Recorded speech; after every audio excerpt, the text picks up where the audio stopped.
Today, I'd like to take a look at the chart of John Adams, who was the second president of the United States and followed Washington by his two terms. So I'll bring up John Adams, and here is John's natal chart. John has lunar phase 13, which is a very passionate, emotionally supercharged phase. We see the moon in the sign of Aries, and it is in the eighth house.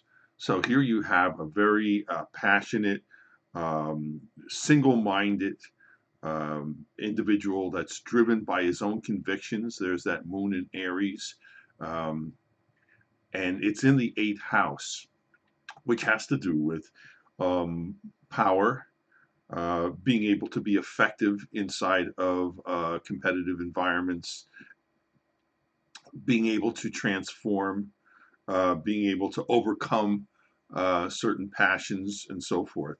And that's the nature of the um, moon phase 13, is that it is very, very passionate.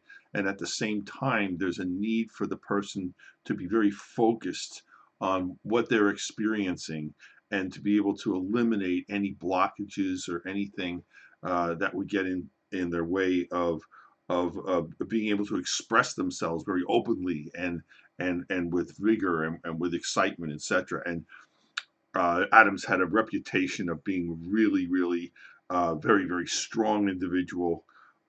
He was instrumental in the signing of the Declaration and in the first and second um, uh, meetings of the Continental Congress.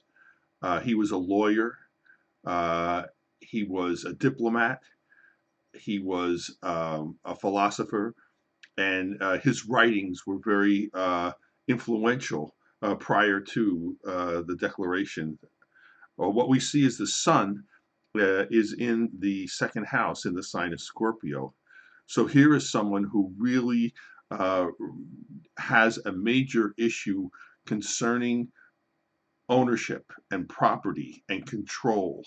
Here you have that really strong Scorpio sun in the house of possessions, in the house of resources, in the house of personal control. And we see that Mars, which is the depositor of his sun, is conjunct with the North Node in Libra. Now, Mars in Libra will fight for the underdog, will fight for justice and fair play and equality. And we're going to see how this really does impact a lot of John Adams' life, whereas he would take up the cause of issues that he considered to be worth fighting for. And he would do it with a lot of passion, with a lot of forcefulness and leadership in many ways. Although he would many times not listen to other people, which is both a quality of the Aries moon as well as the fact that Mars is in Libra and it was conjunct with the North Node. The other uh, important part of his chart is that he, like Washington, had the opposition of Neptune to Uranus. Only in his case, it was aligned with the midheaven and the fourth house cusp, making these angular planets very important.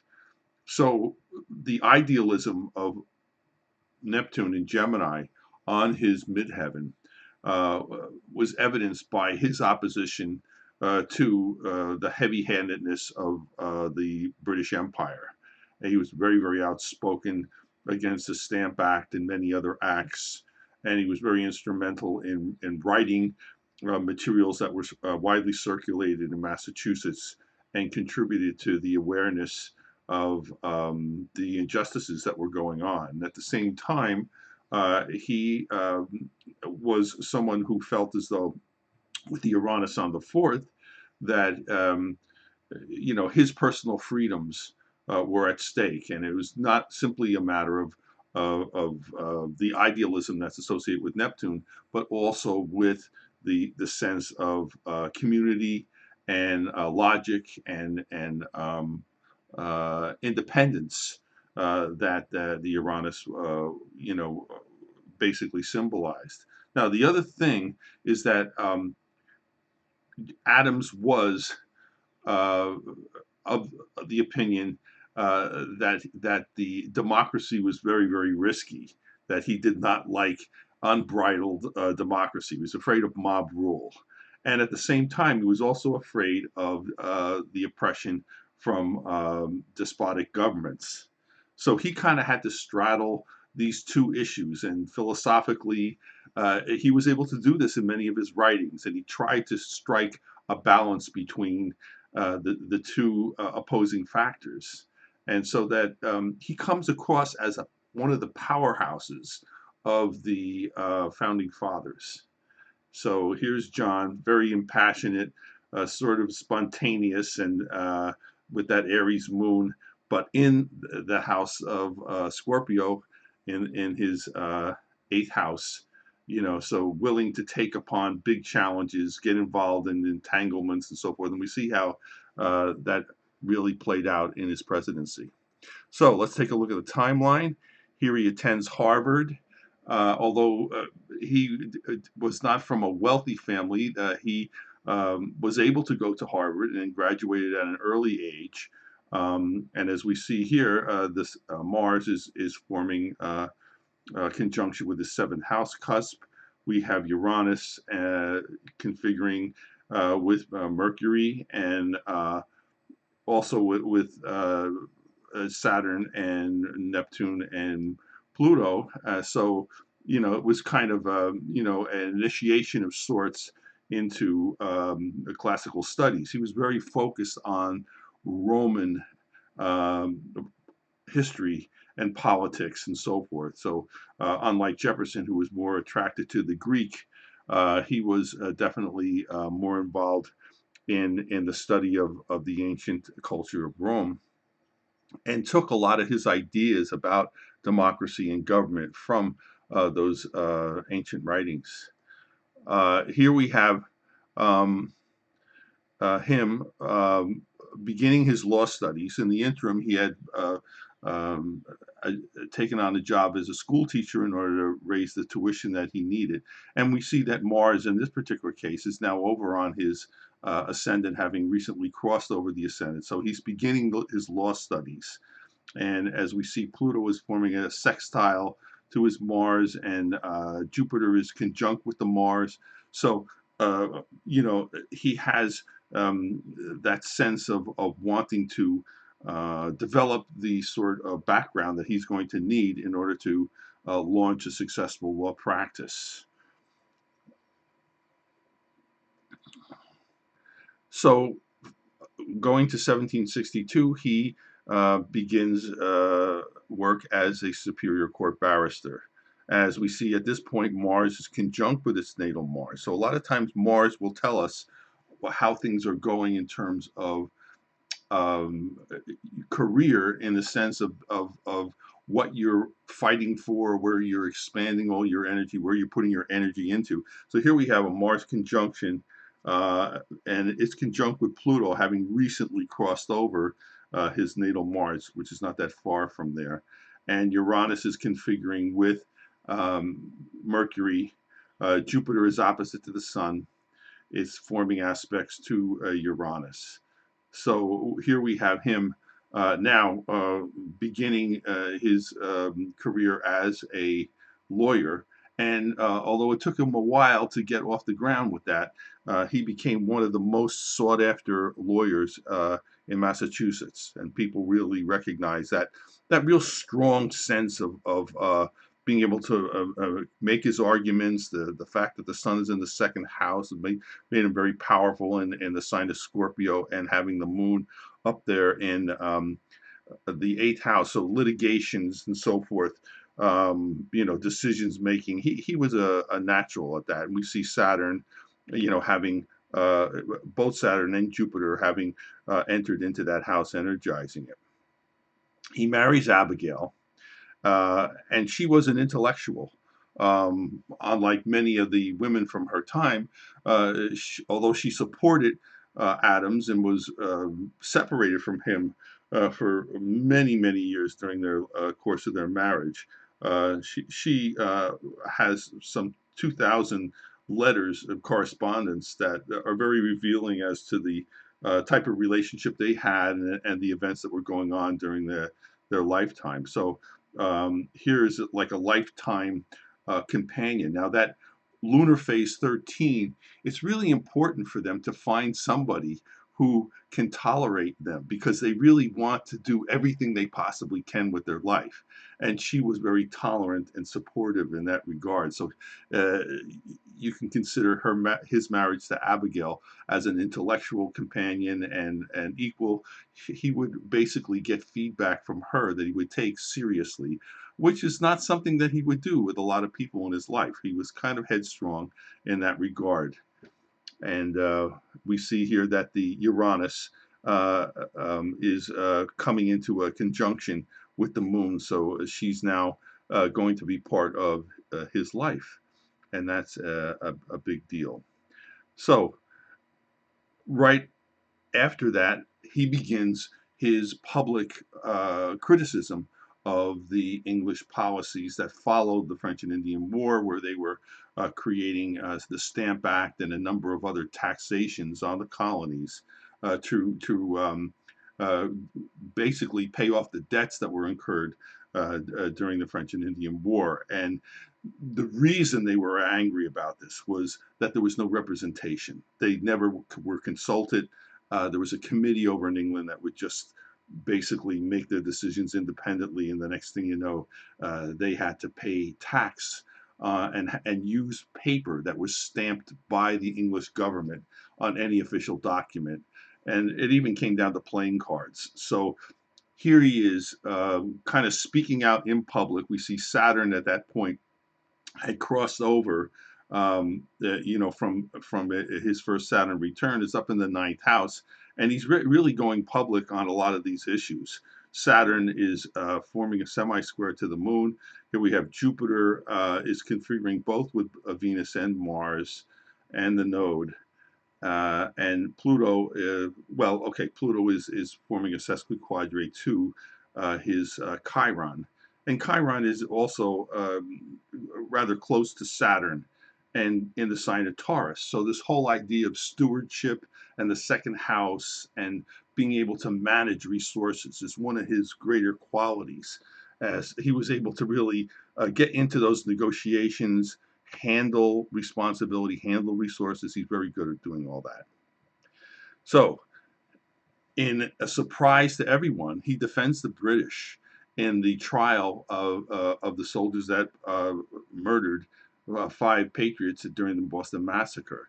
And in doing so, he really took a big risk, which is something that that passionate Aries moon does. He wanted to be able to say it was a fair trial, even though his sympathies were more or less with the side of the Patriots, the Bostonians who were murdered. He, at the same time, wanted to show everyone that he was above his own personal sympathies, and so he defended them, and all but 2 of them were acquitted. And so that was on the basis of self-defense. So here we see the sun is forming a conjunction with Pluto, and Jupiter is getting ready to enter into the 4th house. Again, that Chiron shows up sometimes surprisingly in his chart. So there it is on the 7th house cusp, and Jupiter is configured with both the sun and the moon. Uh, Pluto is squaring with his Mars. So this was a big deal that he even did this. Okay, he's he's elected Massachusetts delegate to the First Continental Congress. Now, he participated in an enormous number, I think over 90 committees, and he chaired 20 some odd of them. So he was very, very recognized as a leader in terms of the Continental Congress that was held in 1774. And here you have Saturn. having recently crossed over into his ascendant. This is where you make your personal statement to the world, and you basically take responsibility and ownership over some activity that you're going to plunge yourself into and be able to manage properly. That's Saturn. We see that Pluto is getting ready to leave the fourth house, which is kind of like the foundational work that he laid down with his studies, with his early law practice, and um, his opposition to the various different stamp acts and so forth that were coming from England. That period is kind of over. He's getting ready. When Pluto goes into the fifth, you're getting ready to express all of the intentions of that Libran Pluto, which is really all about being able to argue for justice, to be able to say that, you know, I want a fair shake. I want to be able to relate to the world in a way that's unencumbered by oppression and so forth. I want to fight for my freedom. So it's getting ready to go into the fifth house. So he's becoming more active in terms of all of that.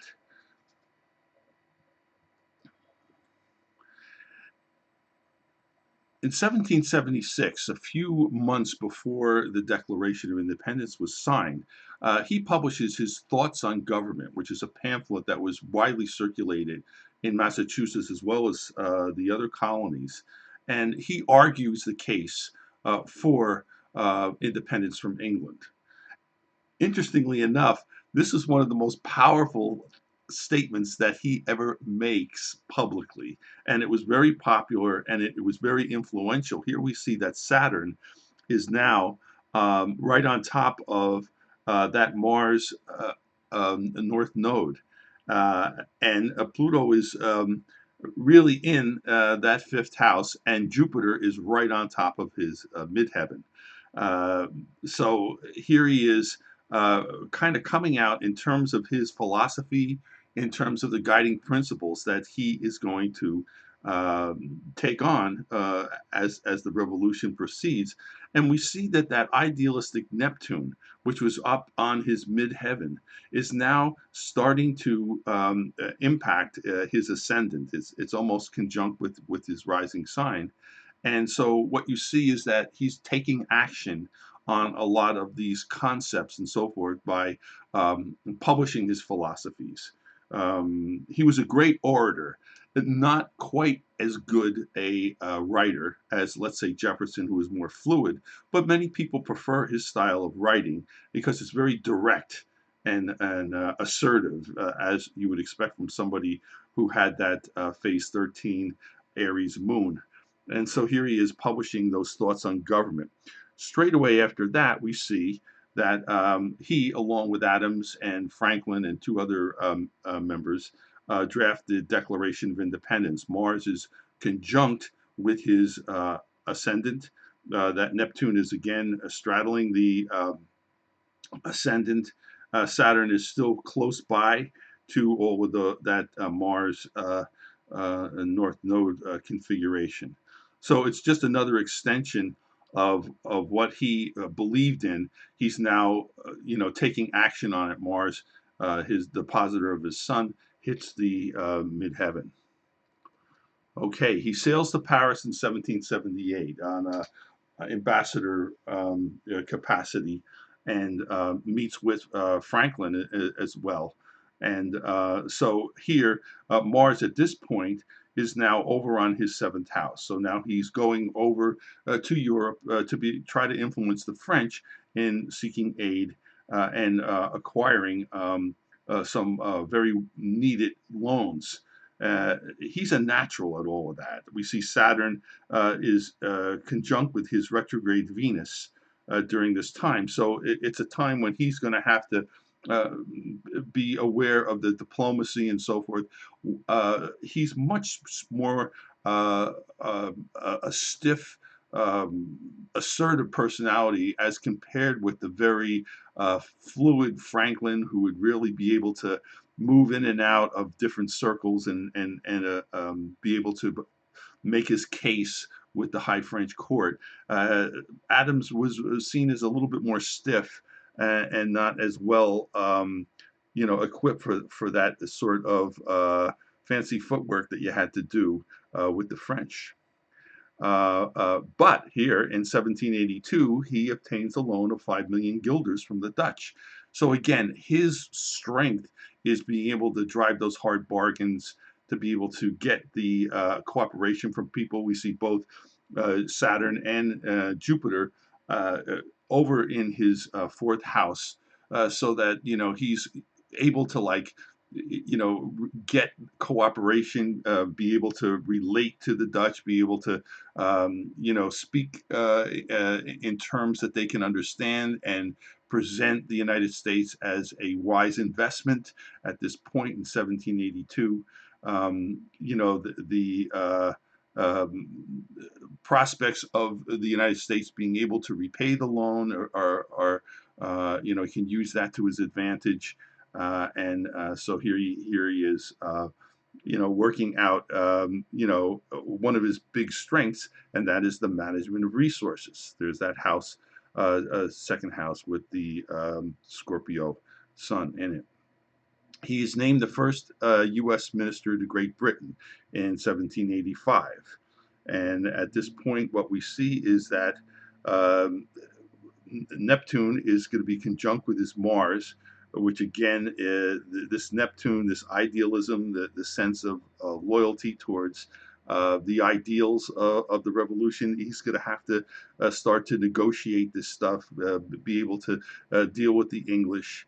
And as a matter of fact, uh, as time went by, his sympathies were always with the British and not the French.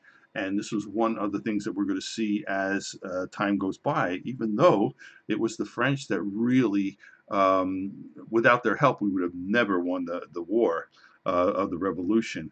And so here he is, being able to negotiate and deal with the French. That Pluto again is firmly in the fifth house. So this is the work that he's done during this time of his life that was expressive. That we see Saturn is in that house as well. Okay, he's elected vice president under George Washington. Washington wins all electoral votes.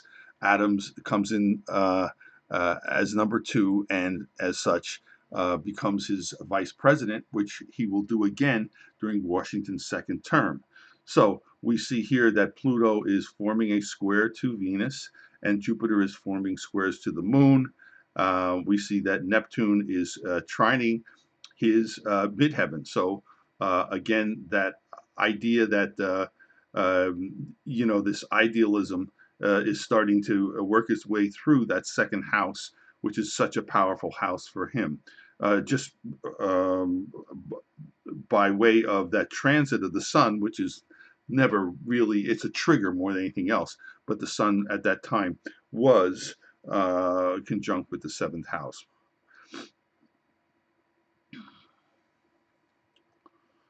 Okay, Alexander Hamilton basically founded the Federalist Party in 1789, and this really was the beginning of the schism and the creation of political parties, which Washington really opposed.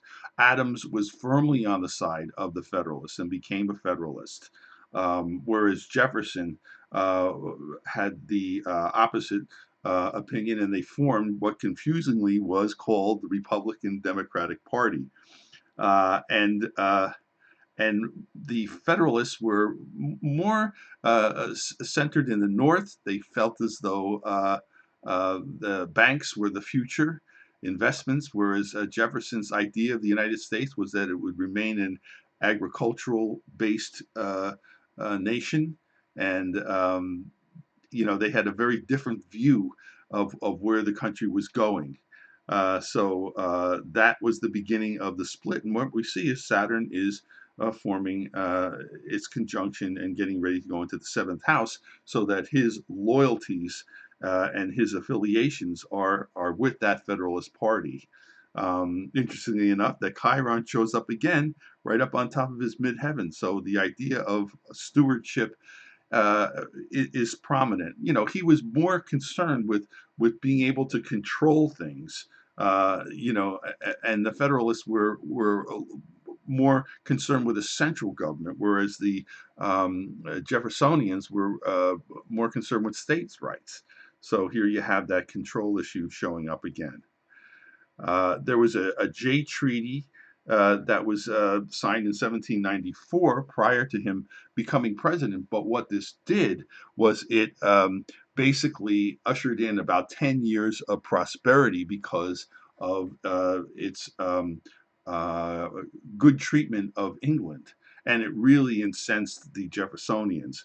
But it did work. There was a lot of money that was coming into the United States by way of commerce and so forth as a result of the Jay Treaty. We see that Saturn is conjuncting his natal Saturn here. He was part of that Jay Treaty. It wasn't during his presidency. Jupiter is conjuncting its natal position, which is usually not that big a deal. Um, the other piece is that uh, Pluto looks like it's getting ready to leave that rather strong, assertive, kind of bombastic place of the fifth house where you express yourself so well. Um, uh, and it's getting ready to go into the sixth house where you have to be more careful about what you do. The results show up. You have to be more aware of the details and the ramifications of anything that you do. Pluto is also forming a semi-square to Jupiter and a square to Saturn during this time. So that's a political time where this treaty is very influential, not only internationally, but in terms of further dividing the Federalists from the Democratic Republicans. He gets inaugurated in 1797, following Washington's 2 terms. Now, this was an impossible job because you could never follow Washington, who was more or less the personification of the Revolution. Very, very difficult to do that. But here we have him with Saturn right on his midheaven, Jupiter on his seventh house cusp. Pluto is definitely now in the sixth house. The time for dramatic shows of assertiveness are over. He has to be careful. He's the president. There's a schism that has happened politically in the United States, and he needs to be aware of that.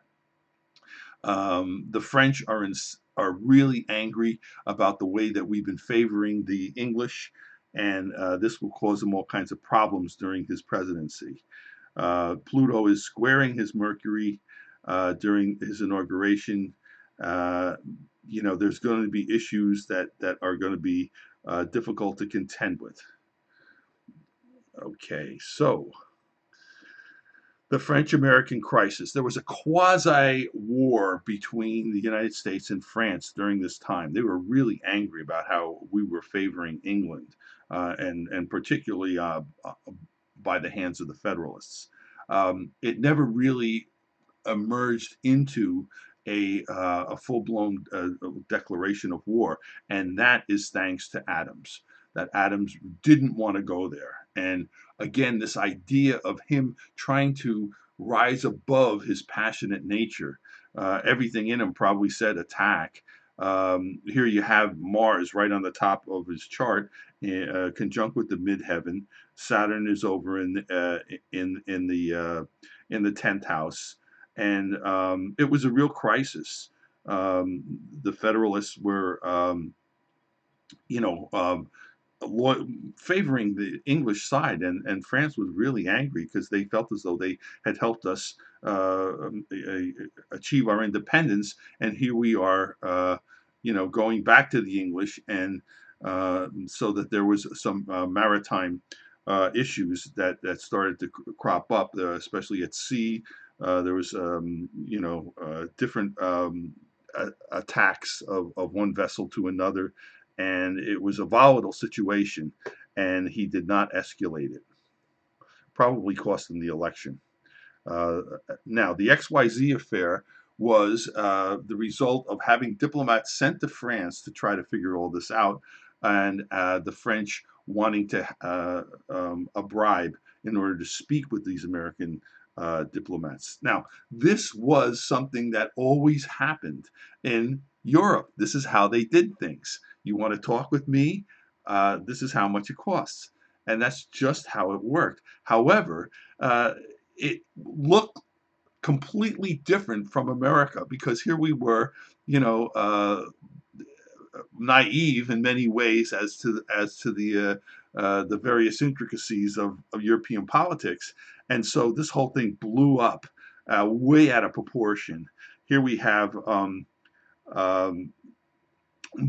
Jupiter and Saturn forming sesquiquadrates to Mercury, as well as a square from Pluto.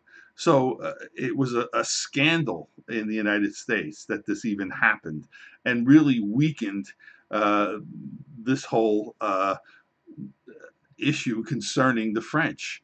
You know that the Jeffersonians now were even more outraged, and the thing really aggravated the split that was occurring during his presidency.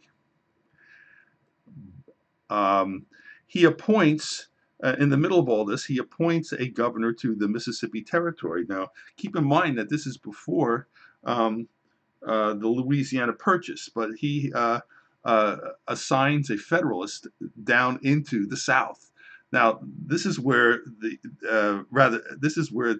Democratic Republicans lived, and so this was really unpopular.